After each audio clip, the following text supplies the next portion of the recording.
آئے دن ہندو انتہا پسندوں کے جتھے کبھی عیسائیوں، کبھی بدھ مت کے پیروکاروں، کبھی سکھوں اور سب سے بڑھ کر مسلمانوں کو نشانہ بناتے ہیں۔ اقلیتوں کے خلاف تشدد کے واقعات بھارت میں ایک معمول کی بات ہے، لیکن ان تمام واقعات میں کچھ واقعات ایسے بھی ہیں جن کے ذکر سے ہی انسانی روح کانپ اٹھتی ہے کہ کیا انسان اس قدر وحشی بھی ہو سکتے ہیں؟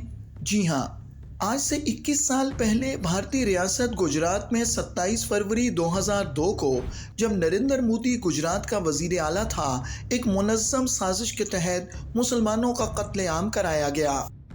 Let me just talk about Gujarat. There was a pogrom in which almost 2,000 Muslims were killed, women were gang raped, people were burnt alive, 150,000 people were driven from their homes. 2,500 سے زائد مسلمانوں کو انتہا پسند ہندو بلوائیوں نے بے دردی سے شہید کیا۔ سینکڑوں مسلمان خواتین کی بے حرمتی کی گئی اور پوری کی پوری مسلمانوں کی بستیوں کو مکینوں سمیت جلا دیا گیا، لیکن انتظامیہ ان کا ہاتھ روکنے کو کہیں نظر نہیں آئی۔ یہ سب کچھ نریندر مودی نے خود کرایا تاکہ وہ اپنے ہندو ووٹروں کو اپنی جانب مائل کرے اور زیادہ سے زیادہ ووٹ بٹور سکے۔ It was actually a campaign by the Chief Minister to get more popularity among his Hindu voters. Modi کے اس اقدام کو ہندو انتہا پسندوں نے اس قدر پذیرائی دی کہ گجرات کے وزیر اعلیٰ سے مودی کو پورے بھارت کا وزیر اعظم بنا دیا۔ اس طرح گجرات کے مسلم کش فسادات میں مودی کے ملوث ہونے کے پورے شواہد اور گواہان کے بیانات کے باوجود، جن میں قاتل خود کہہ رہے ہیں کہ انہیں تو مودی نے چھڑایا ورنہ ہمیں پھانسی لگ ہی جانی تھی۔ People who did that confessed on camera to it. Those confessions in this great free speech that we have were published on TV. You had people like Babu Bajrangi boasting about how many Muslims he had killed. You had people boasting about how many Muslims had been raped. You had people describing in great detail how Ehsan Jafri had been killed, all in our free media. Nothing has happened. ان سب ثبوتوں کے باوجود بھارت کی اعلیٰ عدلیہ نے نریندر مودی کو گجرات کے مسلم کش فسادات میں کلین چٹ دے دی۔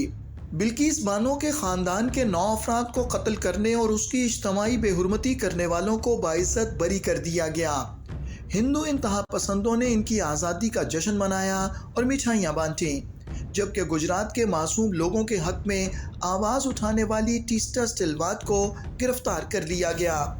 حال ہی میں بی بی سی نے نریندر مودی پر ایک ڈاکیومنٹری فلم بنائی جس میں گجرات فسادات کا ذمہ دار نریندر مودی کو ٹھہرایا گیا۔ اس ڈاکیومنٹری کے خلاف پوری بھارتی حکومتی مشینری حرکت میں آ گئی اور اس ڈاکیومنٹری فلم کی نمائش پر بھارت میں پابندی لگا دی گئی۔ مسخرہ خیز بات یہ ہے کہ اس ڈاکیومنٹری کو ان لوگوں نے دیکھا تک نہیں، لیکن وہ جانتے ہیں کہ بی بی سی نے اس فلم میں جو کچھ بھی بتایا ہوگا سچ ہی ہے۔ آر ایس ایس کا بھارت کو ایک ہندو راشٹر بنانے کا جو خواب ہے، اس کی تعبیر پانے کے لیے مودی کو حکومت سونپی گئی۔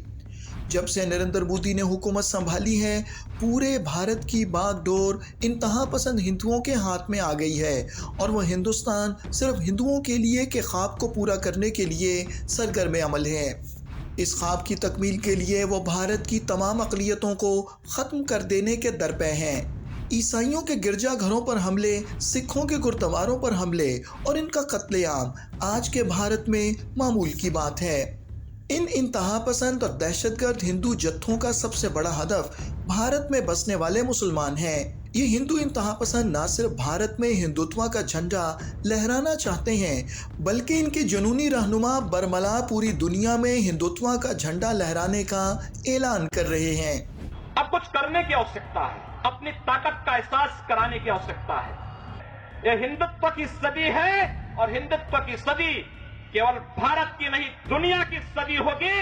پوری دنیا کے اندر ہندوتو کا جھنڈا ایک بار پناہ مضبوطی کے ساتھ بھگوا جھنڈا دنیا کے اندر کونے کونے میں لہرائے گا۔ اقوام عالم کو یہ بھی سوچنا چاہیے کہ بھارت ایک ایٹمی طاقت کا حامل ملک ہے۔ اگر بھارت کے ایٹمی اثاثے ان انتہا پسند اور جنونی ہندو گماشتوں کے ہتھے لگ گئے تو یہ نہ صرف جنوبی ایشیا بلکہ پوری دنیا کو ایک بڑی تباہی کی طرف لے جا سکتے ہیں۔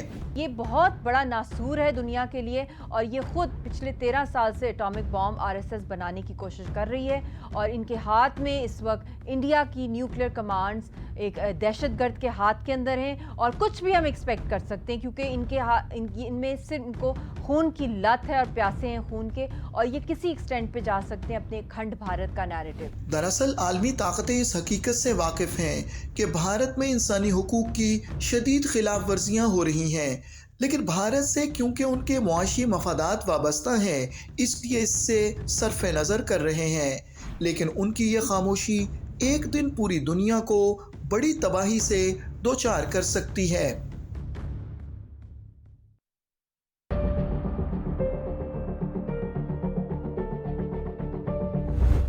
مودی حکومت مقبوضہ جموں کشمیر میں نام نہاد انسداد تجاوزات مہم کے ذریعے آباد کاری کے نوآبادیاتی منصوبے کے اسرائیلی ماڈل کو نافذ کر رہی ہے۔ مقبوضہ جموں کشمیر میں نام نہاد انسداد تجاوزات مہم کا مقصد کشمیریوں کو ان کی زمینوں جائیدادوں سے بے دخل کرنا ہے۔ آرٹیکل 370 کی منسوخی کی اصل وجہ کشمیریوں کی زمین پر قبضہ کرنا اور مقبوضہ جموں کشمیر کی آبادی کا تناسب تبدیل کرنا ہے۔ قابض بھارتی حکام اب تک کشمیر میں 1,78,005 ایکڑ اور جموں میں 25,159 ایکڑ زمین زبردستی چھین چکے ہیں۔ مودی حکومت کشمیریوں کو ان کی جائیدادوں سے زبردستی بے دخل کر کے بین الاقوامی قوانین کی کھلم کھلا خلاف ورزی کر رہی ہے۔ اقوام متحدہ کشمیریوں کو بھارتی فوجیوں کے ہاتھوں جبری بے دخلی، نسل کشی اور جنگی جرائم سے بچانے کے لیے فوری کارروائی کرے۔